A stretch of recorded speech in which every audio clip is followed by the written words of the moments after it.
talk a little bit more about how MAGA Congresswoman Elise Stefanik has effectively destroyed her entire career by deciding to shift from being a moderate Republican to being a hard Donald Trump acolyte.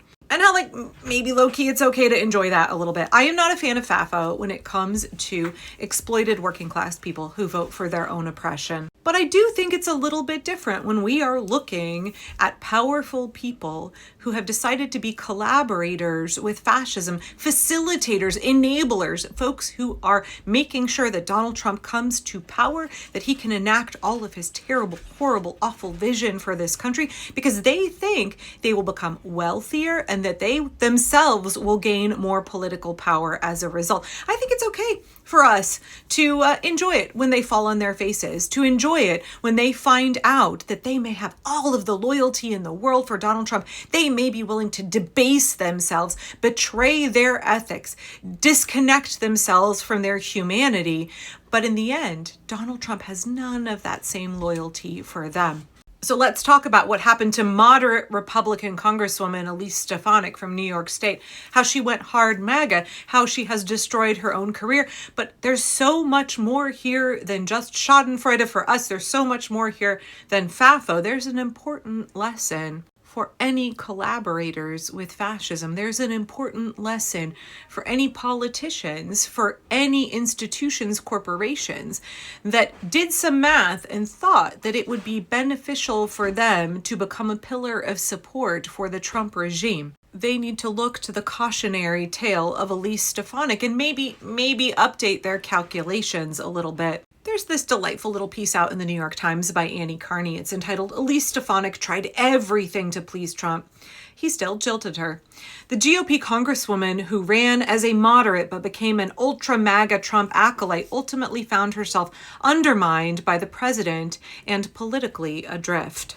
Representative Elise Stefanik, Republican of New York, was willing to be the team player with the stiff upper lip, but everyone has their limits. After a series of public humiliations delivered to her by President Trump, his yanking of her nomination to serve as UN ambassador, his Oval Office love fest with New York Mayor-elect Zoran Mamdani, during which the president undercut her, and the coup de grace of his refusal to endorse her in the Republican primary for governor this past week, Ms. Stefanik on Friday afternoon announced that she had had enough. She was done with the governor's race, for which she had raised more than $12 million from donors who may now be frustrated with her decision to pull out, and done with Congress altogether. She said she would not seek re-election next year in the midterms. Elise Stefanik is somebody that I've been a little bit mystified by because she was a moderate, and clearly those were not actually her sincere convictions, because she did a hard shift. She did some calculations and said,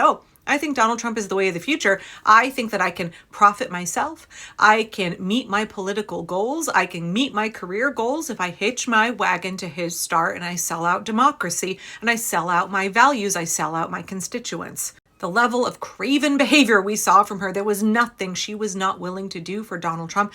There was no amount of debasing herself that was too much for her, because she thought at the end of the day, Donald Trump would reward her. And instead, he yanked back her nomination for UN ambassador. And then this past week, he endorsed her competitor in the New York governor primary. She effectively just destroyed her career. She did an awful lot of math, thinking okay, I'm going to do this hard shift and it's going to pay off for me. Donald Trump will be loyal to me if I'm willing to slobber all over his knob and do whatever he wants. And it did not pay off for her. Of course, she tried to code it in all of this, the most important title for me is mom. And people around her said, oh no, she's not mad at the president. No, she's definitely not mad at him. Let me read a little bit more from this New York Times piece. To detractors, Ms. Stefanik's shoddy treatment by the president amounted to karmic comeuppance for a Republican lawmaker who came to Congress as a Harvard-educated moderate, but tacked unapologetically to the MAGA right when it suited her political purposes.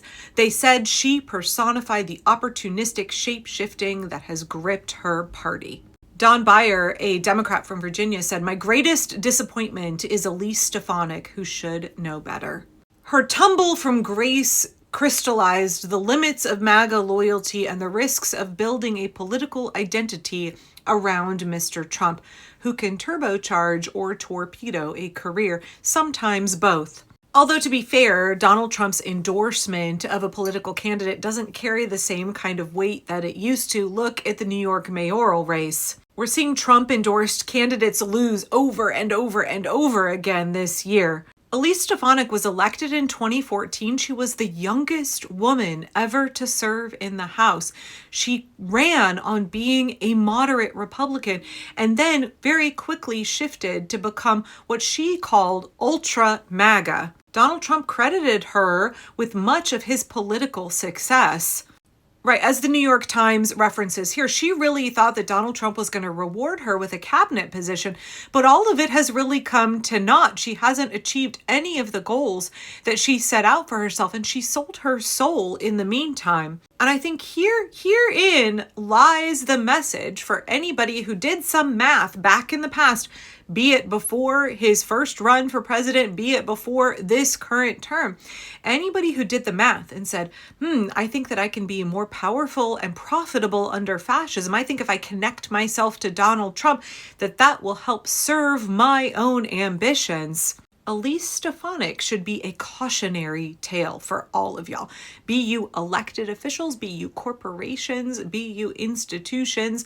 Donald Trump is a sinking ship. He is an aging, frail narcissist. His days are numbered because he, like the rest of us, is mortal. The cult of MAGA is fracturing, and the fact that these folks thought they would irreparably link themselves to Donald Trump and to fascism, and that they would be powerful for all time as a result, that there would never be a day of justice and accountability. They thought Donald Trump was going to reward them. They thought that he would show loyalty to them like he demanded out of them. These are people who don't know how to math. These are people who don't know how to look at history.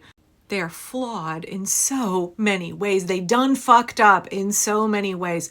One, in believing that Donald Trump was the future of this country, believing that fascism was the future of this country, but secondarily believing that Donald Trump would show them any loyalty at all. And of course, thirdly, wrongly believing that there will never be a day of accountability, believing that they can do all of these awful illegal things. Now they can do whatever they can to put a dictator in power and to be a pillar of support under him, and that they will never face justice for that. We are watching multiple folks near the regime, in the regime, connected to it, not just Marjorie Taylor Greene, but lots of folks starting to distance themselves. They want you to forget. They're hoping that they can be rats fleeing a sinking ship and that they will escape accountability, that they will never have to face justice, that they could just reconstitute themselves as something else, and we will all forget, but we must remember. Yeah, some of these folks are getting their just desserts right now as they have destroyed their own political careers, as they are not seeing Daddy Donald reward them the way that they so wanted to be rewarded. They thought they would debase themselves, they would betray their ethics, betray this country, and that it would turn out all great for them. But it's not. Some of them are getting their comeuppance right now, but we have to make sure that they all get justice in the time to come. If you're somebody that really needs to experience FAFO, let it be for the powerful people, the people who are driving fascism, who are driving the suffering. Let it be for the politically ambitious who knew what they were doing. Craven politicians who are absolutely playing opportunists, who understand the full ramifications of what they are doing. Those are the folks who went into this with their eyes wide open. They made a deal with the devil. We, the American people, have to make sure that there is justice in the future. We have to make it a priority to get justice for what is being done now. These folks think that they're going to get away with it. They think that we'll just sweep it under the rug like Merrick Garland and Joe Biden. They think that they can continue to play all these same games, that they can just re-envision themselves, reimagine themselves, and that we won't remember what they've done. We won't desire justice. We have to be a country committed to justice and restoration. So I think we can all take a moment and enjoy a little FAFO for Elise Stefanik as she's crying in her beer. But at the same time, please understand there has to be a broader movement, a broader advocacy for justice. We cannot allow our elected officials to do what they did during the Biden years. We have to set that expectation. We have to make that demand now that we want elected officials who understand justice is non-negotiable.